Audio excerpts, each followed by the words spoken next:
बिस्मिल्लाहिर्रहमानिर्रहीम इय्याका नअबुदु व इय्याका नस्तईन। ले जी, खान साहब ने अंदर से मॉडल जो है ना फतह मक्का का बनाने का ऐलान कर दिया कि जिन्होंने भी हमारे साथ जुल्म ज़्यादतियाँ की हम उनको इंशाल्लाह सरेआम खुलेआम अवाम के सामने इंशाल्लाह माफ़ी देंगे, जो हक और सच के साथ खड़े हो जाएंगे। और जिन्होंने मेरी आवाम के साथ जुल्म किया है उनको जो है ना वो भुगतना पड़ेगा, और मुझे निकालने से पहले मेरे जितने भी वर्कर हैं उनको छोड़ा जाए। आज देखिए, आप इलेक्शन कमीशन के 4 आदमी खान साहब के पास जाते हैं मुलाकात के लिए। खान साहब उनको चैलेंज करते हैं कि मैंने आपकी शक्लें देख रही हैं, जैसे ही मैं इख्तिदार में आऊंगा आप सब पर आर्टिकल 6 लगाकर आपको पकड़वाऊंगा, छोड़ूंगा नहीं आपको। मगर जो आपने मेरे साथ ज्यादती की है वो मैं माफ कर दूंगा, मगर जो कौम के साथ और अपने मुल्क के साथ और आने वाले बच्चों के फ्यूचर के साथ जो आपने डाका डाला है वो आपको मैं किसी सूरत माफ नहीं करूंगा। उसके बाद वो चारों के चार जो है ना, जो इलेक्शन कमीशन सुल्तान राजा ने भेजे से वो चारों उधर से अपना दौड़े लगा के उन्हें बोला जी खान साहब तो बड़े गुस्से में है, तो ये जनाब ये बात वो कर रहे थे। तो ये बड़ी एक देखे खान साहब ने बड़ी जुर्रतमंदी का मुजाहरा किया है, हालांकि उन्हें अंदर बंद किया हुआ है अडयाला जेल के अंदर, फिर भी आप देखें वो एक शेर की तरह उन्होंने इनका सामना किया और ये कैसे गिदड़ की तरह दुम दबा कर भागे। अब जो खुलेआम माफी का ऐलान किया ये भी बहुत बड़ा ऐलान है। आप देखें उस दौर में हुज़ूर अकरम सल्लल्लाहु अलैहि वसल्लम ने माशाल्लाह खुलेआम माफी का ऐलान किया तो लोगों ने इस्लाम कबूल किया।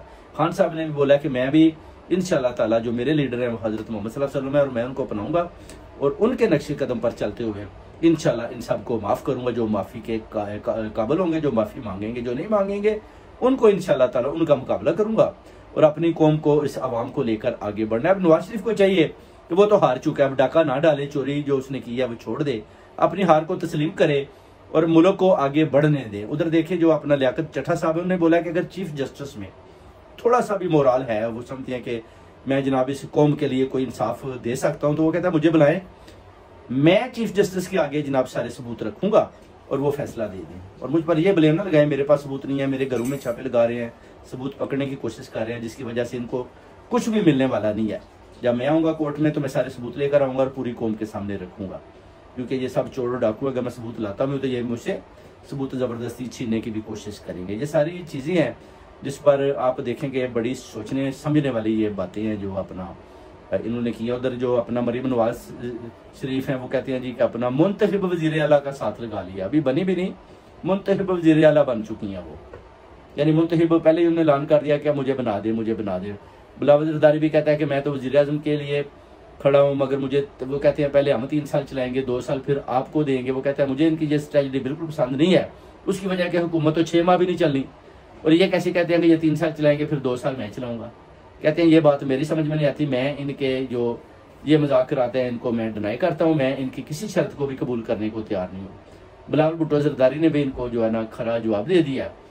अब जो भी हुकूमत बनती है बेसिकली वो पीटीआई के अलावा, जब तक पीटीआई उस किसी जमात का साथ नहीं देती है हुकूमत नहीं बन सकती, क्योंकि सबसे बड़ी सियासी पार्टी अभी जो है वो पीटीआई है, खान साहब की है, बानी पीटीआई की है, और जिसने भी अपनी हुकूमत बनानी है उसको पीटीआई का साथ चाहिए। इसलिए ये सब जितने भी चोर डाकू ये बार बार खान साहब की तरफ बढ़ रहे हैं। पीएमएलएन तो जाएगी, उनको पता है कि खान साहब तो हमारे साथ तो किसी सूरत भी हाथ नहीं मिलाएंगे, तो पीपल पार्टी ने बहुत कोशिश की मगर उनकी कोशिश भी नाकाम गई रहेगा।